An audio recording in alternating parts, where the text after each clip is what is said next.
Tensione dhe paqartësi rreth arpushimit mes Izraelit dhe Iranit.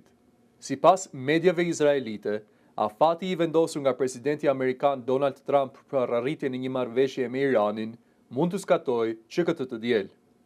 Televizioni Channel 12 raporton se Shtetet e Bashkuara I kanë dhënë Iranit një dritare kohore prej 3 deri në 5 ditësh për t'i përgjigjur një propozimi dhe për të kthyer në tryezën e negociatave.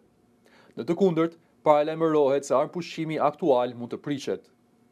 Burime politike në Jeruzalem theksojnë se ky afat përkon pikërisht me fundjavën, duke ngritur dyshime se e diela mund të jetë momenti vendimtar për zhvillimet e ardhshme në rajon.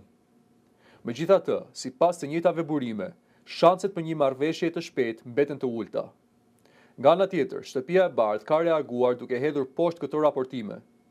Zëdhënësja Caroline Levitt deklaroi se nuk ekziston një afat prej 3 deri në 5 ditësh dhe se presidenti Trump nuk ka vendosur një kufi të tillë për Iranin.